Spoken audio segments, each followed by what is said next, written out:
Hi guys, এতিয়া ৰাতিপুৱা 5:30 বাজিছে। কৃষ্ণাই মই উঠি মেলি আজৰি। আমি মানে আজি এঠাইলৈ যাম, গতিকে এতিয়া কৃষ্ণাই চব ইস্ত্ৰি কৰি আছে কাপোৰ।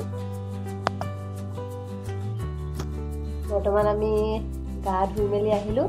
এতিয়া আমি ওলাই আছোঁ যাবলৈ। গতিকে আপোনালোকে ভিডিঅ'টো চাই থাকিব। আমাৰ ওলাই মেলি হৈ গৈছে, আমি যাওঁ আৰু।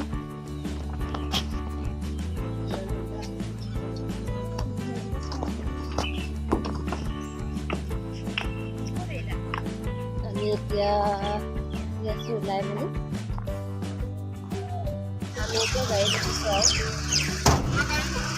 কৃষ্ণা। এতিয়া আমি ঢেকীয়াখোৱা বৰনামঘৰৰ গেট পাইছোঁ। ইয়াৰ পৰাও 2.5-3 কিলোমিটাৰমান সোমাব লাগে।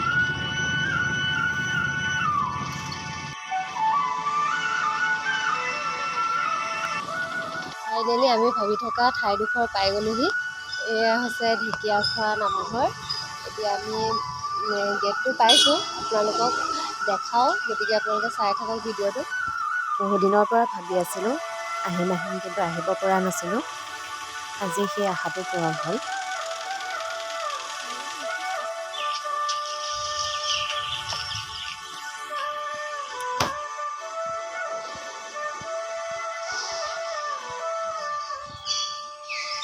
আমি এতিয়া নামঘৰৰ ভিতৰলৈ আহি আছোঁ সেৱা কৰিবৰ কাৰণে। দুইজনীয়ে চাকি জ্বলাবলৈ আহিছোঁ। চাকি জ্বলোৱা জেগাটো বেলেগকৈ দিছে, নামঘৰৰ পৰা ওচৰত। ঢেকীয়াখোৱা বৰনামঘৰৰ মাধৱদেৱে প্ৰতিষ্ঠা কৰিছিল 1450 চনৰ পিছত। মাধৱদেৱে যেতিয়া ধৰ্ম প্ৰচাৰৰ উদ্দেশ্যে যোৰহাটলৈ আহিছিল, এঘৰ মানুহত ৰাতিটো কটাইছিল। সেই মানুহঘৰ ইমানেই দুখীয়া আছিল যে মাধৱদেৱক ভাত সাজ খুৱাবলৈ একো নাছিল। তেওঁলোকে ঢেকীয়া শাকেৰে গুৰুজনাক ভাত খুৱাইছিল। গতিকে ঢেকীয়া শাকেৰে ভাত খোৱাৰ কাৰণে এই নামঘৰটোৰ নাম ঢেকীয়াখোৱা বৰনামঘৰ হৈছিল বুলি জনা যায়। সেই মানুহতে আকৌ থাকিলেই ঢেকীয়া শাকেৰে ভাত খোৱালে, সেইকাৰণে গাঁওখনৰ ঢেকীয়া ফুল নুফুলে ন, ফুলিলে আৰু এইপাহে হৈছে নামঘৰৰ ভিতৰত থকা ঢেকীয়া ফুলপাহ।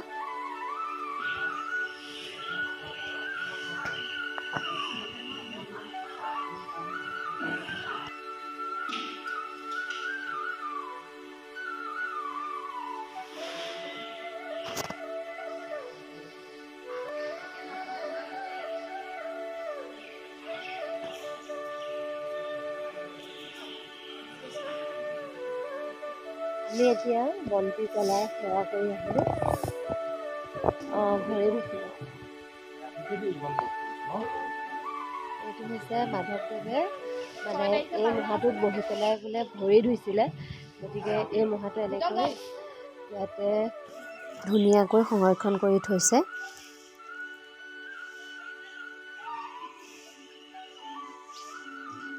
এতিয়া আমি ঢেকীয়াখোৱা নামঘৰৰ পৰা ওলাইছোঁ। এতিয়া আমি যাম মইনাপৰীয়া নামঘৰলৈ। গতিকে বলক আপোনালোকেও ভিডিঅ'টো আমাৰ চাই থাকিব। আমি যিমানখিনি পাৰোঁ দেখাম বাৰু। ঢেকীয়াখোৱা বৰনামঘৰৰ পৰা 5 কিলোমিটাৰমান নিলগত এই মইনাপৰীয়া নামঘৰ। এতিয়া আমি আহি পালোঁহি মইনাপৰীয়া নামঘৰ। এতিয়া বন্তি কিনি ল'লোঁ, লৈ পেলাই এতিয়া যাওঁ আমি ভিতৰলৈ সেৱা কৰোঁ।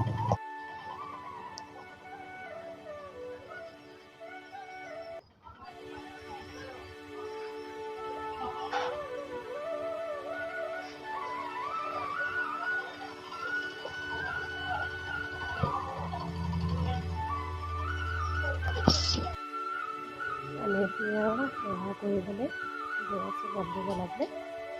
বন্তি জ্বলোৱা জেগাটো ভিতৰত আছে, বেলেগকৈ দিছে।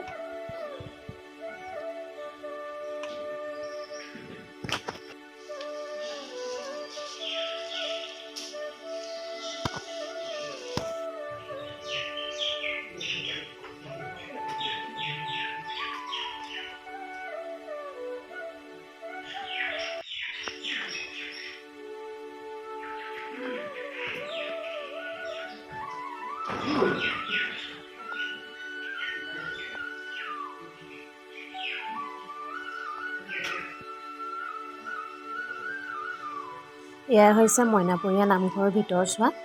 এতিয়া আমি ভিতৰত সেৱা কৰি ওলাই আহিলোঁ।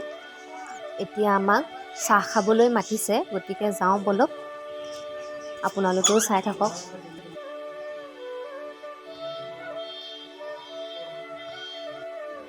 আমি এতিয়া চাকি জ্বলাই আহিলোঁ সেৱা কৰি, আৰু এতিয়া আমাৰ ইয়াত মইনাপৰীয়া নামঘৰতে চাহ খাবলৈ মাতিলে, গতিকে আমি দুজনী চাহ খাবলৈ আহিলোঁ। ইয়াতে এতিয়া আমি বহি আছোঁ, কলগছৰ পাৰি দিছোঁ।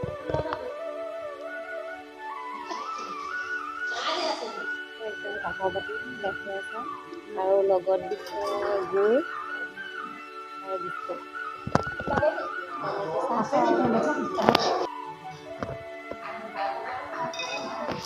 খাই আমাৰ কৃষ্ণগুৰি থকা তামোল আছে, সেয়া তামোল লৈছে, কিন্তু একো খোৱা নাই দেই, এতিয়া তামোলতহে ধৰিছে।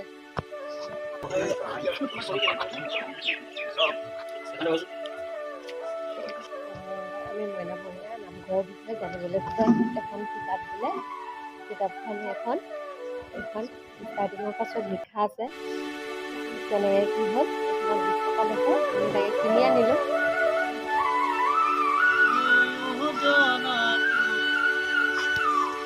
আমি মইনাপৰীয়া নামঘৰৰ পৰা ওলাইছোঁ। এতিয়া কি হ'ল,